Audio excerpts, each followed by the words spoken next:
यार, कभी सोचा है कि वो बड़ा सा सपना जिसके बारे में सबको बड़े जोश से बताया गया था, वो पूरा क्यों नहीं हो पाया? आज हम एक ऐसे ही थोड़ा अजीब लगने वाला लेकिन बिल्कुल सच्चे विचार को समझेंगे कि कैसे अपने सपनों का ढिंडोरा पीटना ही कई बार उनकी नाकामी की पहली वजह बन जाता है। ये एक बहुत ही जाना पहचाना सा एहसास है ना?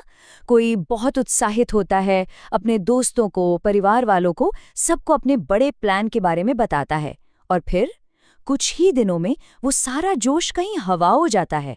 आखिर ऐसा होता क्यों है? असल में सारी गड़बड़ शुरू होती है तारीफ से।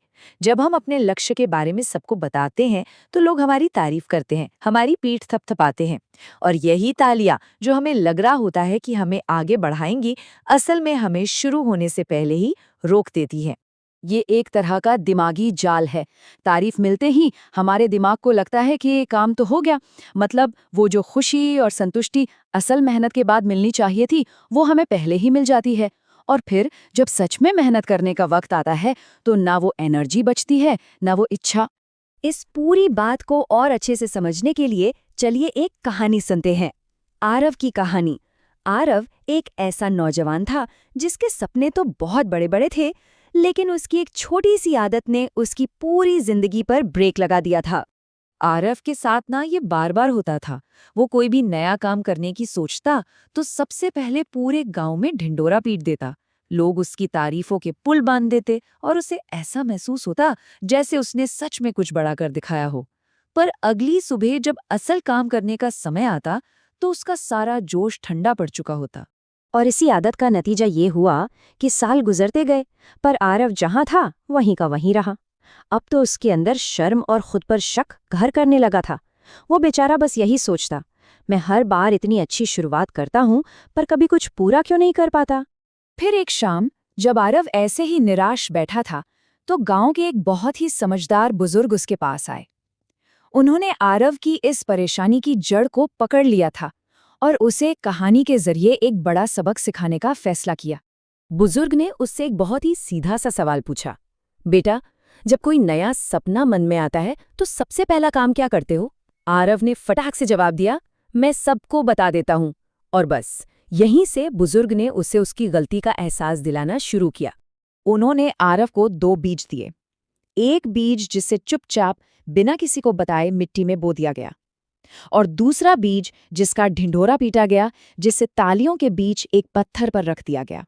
नतीजा, जो बीज खामोशी से जमीन में गया वो पनप गया, और जो पत्थर पर रखा गया वो कभी पौधा बन ही नहीं पाया।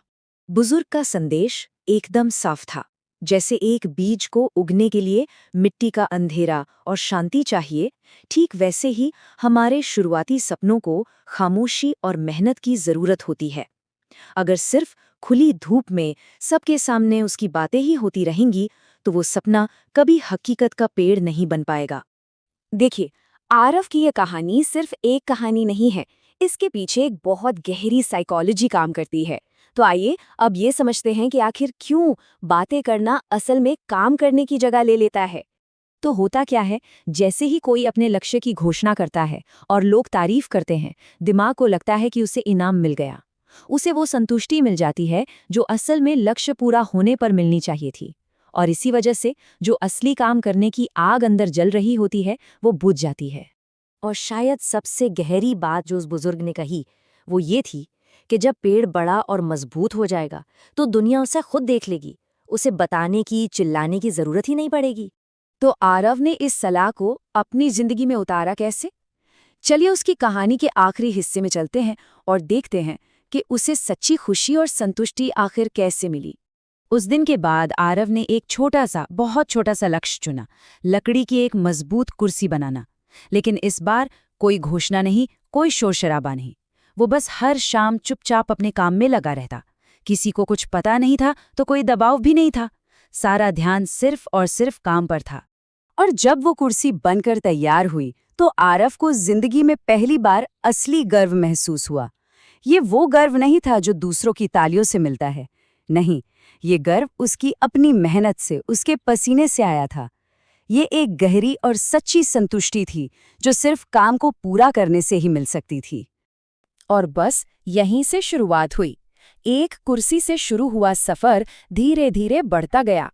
कुछ महीनों बाद पड़ोसियों ने उसकी कला को देखना शुरू किया और कुछ सालों में आरव गांव का एक जाना माना कारीगर बन गया। वो अब अपनी बातों के लिए नहीं बल्कि अपने बेहतरीन काम के लिए जाना जाता था। तो इस पूरी कहानी का निचोड़ क्या है?